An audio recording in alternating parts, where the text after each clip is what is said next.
जुराब ले लो सर्दियों के लिए। मम्मी जी यहाँ पे? अरे मम्मी, मम्मी क्या हालत बना रखी है आपने अपनी। अरे मम्मी जी क्या हाल बना रखा है आपने अपना ये, और ये सब कुछ क्या कर रहे हो? कुछ समझ नहीं आ रहा, आप बताओगे कुछ? बेटा मैं जो भी कर रही हूँ ना, मुझे करने दो। आप लोग जाओ यहाँ से, जाओ आप। मैं आप लोगों को नहीं जानती, जाओ आप लोग। देखो मम्मी, हम ऐसे नहीं जाने वाले हैं, और आपको इस हालत में छोड़ के मैं ऐसे कैसे चली जाऊं? मैं आपकी बेटी हूँ, मेरा भी तो कोई फर्ज होगा ना आपके प्रति। ऐसा नहीं हो सकता।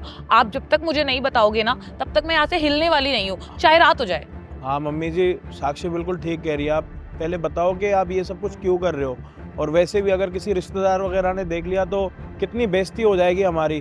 क्या सोचेंगे कि उनका दामाद खुद इतना करोड़पति है और उनकी सास यहाँ पे ये जुराब वगैरह बेच रही है। देखिए दामाद जी, आप हमसे बहस मत कीजिए। हम जो कह रहे हैं मेरी बात मानिए। आप दोनों जाइए यहाँ से, आपकी भी बेइज्जती हो जाएगी।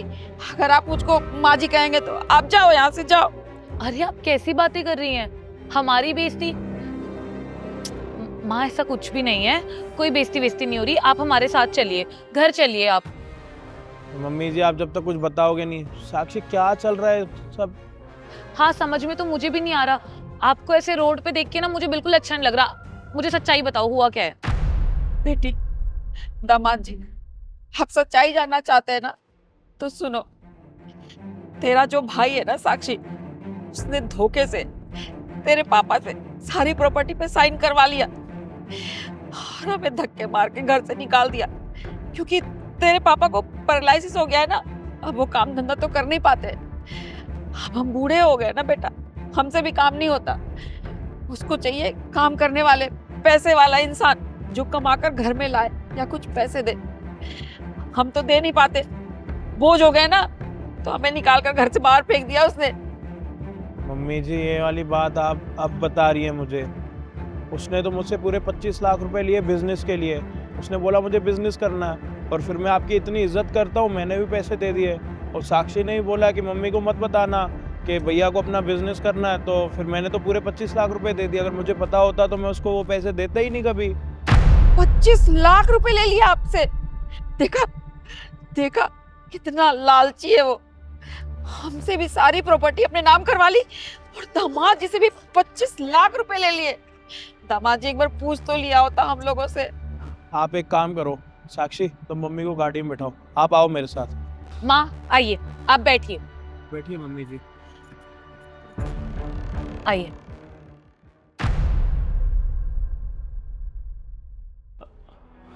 बहन, जीजू कैसे हो आप?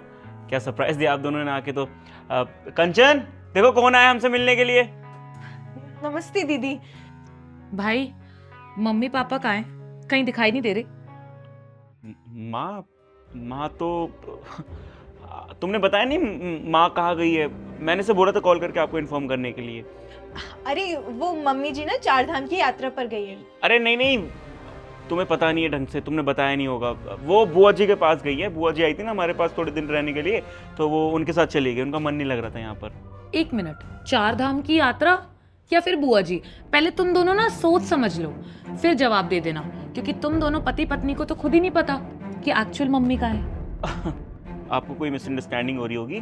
देखो बुआ जी यहाँ पर आई थी, उन दोनों के बीच में कुछ बात चल रही थी, तो इसे पता नहीं है। मेरे को सारी सच्चाई पता है कि वो दोनों कुछ प्लान करके और 4 धाम की यात्रा पे गए हैं दोनों को। तो बस वो ही सब हो गया और कुछ नहीं। जी दीदी, वो मैं भूल गई थी, इतने काम रहते हैं ना। बुआ जी के घर गई हैं। साले साहब बड़े आसानी से झूठ बोल देते हैं आप, और इतनी सफाई से। आपको पता नहीं कि 4 धाम की यात्रा कब से चालू होती है और कब ख़त्म होती है? और इस मौसम में और इस सीज़न में तो 4 धाम की यात्रा होती भी नहीं है। हो सकता है बुआ के घर गई हूँ। साक्षी बुआ को फ़ोन करना। हाँ, ये तो बेस्ट आइडिया है। मैं बुआ को फोन कर लेती हूँ, अभी पता लग जाएगा कि मम्मी कहाँ पर है। बहन देख मेरी बात सुन, फालतू में क्यों उनको परेशान करना। मैं कह रहा हूँ ना, मेरी बातों पे ट्रस्ट नहीं है तेरे को। साक्षी तुम्हारा भाई ना एक्टिंग कर रहा है। मम्मी इसको खुद भी नहीं पता कहाँ है। क्यों, झूठ तो नहीं बोल रहा? क्या मतलब? क्या? मम्मी जी कहाँ है वो मैं बताता हूँ आपको। मम्मी जी,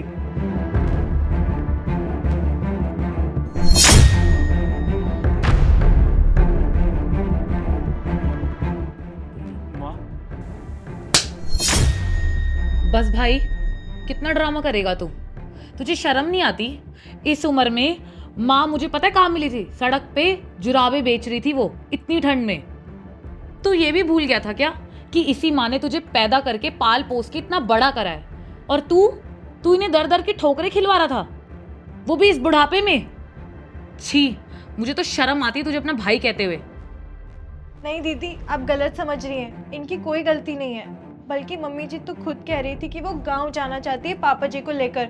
उनको लग रहा था कि वो हम पर बोझ है।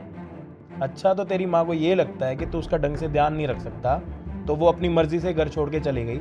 अरे उनकी उम्र देख ले, बेशरम, तेरे को शर्म आनी चाहिए। और तू मेरे पास रोता हुआ क्यों आया था कि मेरे को अपना बिजनेस करना है, मम्मी पापा का नाम रोशन करना है, मुझे पैसे दे दो जीजू, मैं ना आपको 1 साल में वापस कर दूंगा, डबल रिटर्न कर दूंगा।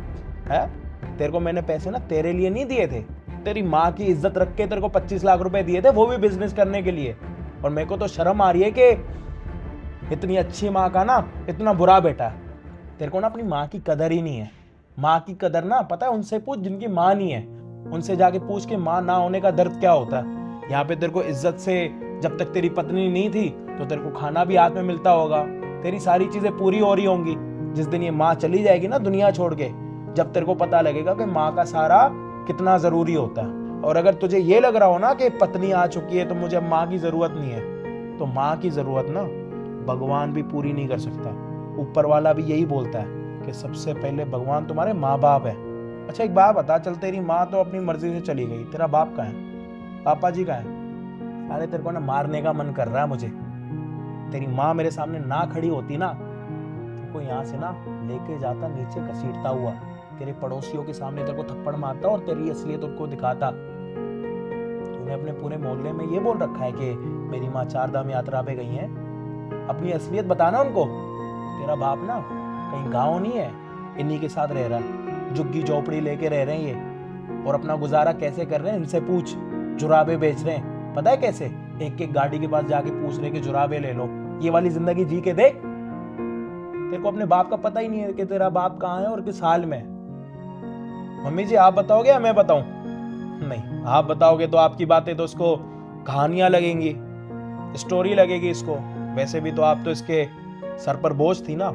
मैं बताता हूँ आपके पापा जी कहाँ हैं। आपके पापा जी ना पैरालाइज है, वो ना घूम सकते हैं, ना खा सकते हैं, ना अपनी मर्जी से बाथरूम तक जा सकते हैं। उनको ना हमेशा किसी ना किसी का सहारा चाहिए, और जो उनका सहारा है ना वो रोडों पे खड़े होके ना जुराबे बेच रहा है। और ये तो हमें सडनली एक मार्केट में दिख गई और हम इनको यहाँ पे लेके आए। फिर से बात करने में भी ना घिन आ रही है मुझे। जितना तेरा रिश्ता इनके साथ है ना उतना रिश्ता मेरा इनके साथ नहीं है, लेकिन आज तक ना इन्होंने मुझे अपने बेटे की तरह माना है और अपने बेटे की तरह प्यार दिया। अब ना बहुत हो गया तेरा और तेरी ढोंगी बीवी का। तुम दोनों को मिलके बहुत मजे आ रहे थे ना मेरी माँ को तड़पाने में। भेज दिया था ना उन्हें बाहर ठंड में, तो अब ये तुम्हारे साथ नहीं रहेंगी, अब ये मेरे साथ रहेंगी। इनका बेटा जरूर मर चुका है लेकिन इनकी बेटी अभी जिंदा है, तो फिर अब ये मेरे साथ रहेंगी। और कोई जरूरत नहीं है इनसे किसी भी तरीके का रिश्ता रखने की, ना मुझसे ना अपने जीजा जी से। जो पैसे लिए हैं ना तूने 25 लाख रुपए, वो मुझे सूद समेत वापस चाहिए। और जाने से पहले सब तेरे को 15 दिन दे रहा हूँ। 15 दिन में अगर मेरे 25 लाख रुपए आ गए तो ठीक, नहीं तो मुझे कानून की भाषा भी आती है और दूसरी भाषा भी आती है। अभी तक तेरा मैं ध्यान रख रहा था तेरी माँ की वजह से, और आज से तेरी माँ भी मेरे साथ रहेगी, तो ध्यान तो मैं तेरा रखने वाला नहीं। 15 दिन में मेरे पैसे मिल गए तो ठीक, नहीं तो अपना ध्यान रखियो। चलो माँ, कोई जरूरत नहीं है इसके घर पे खड़े रहने की।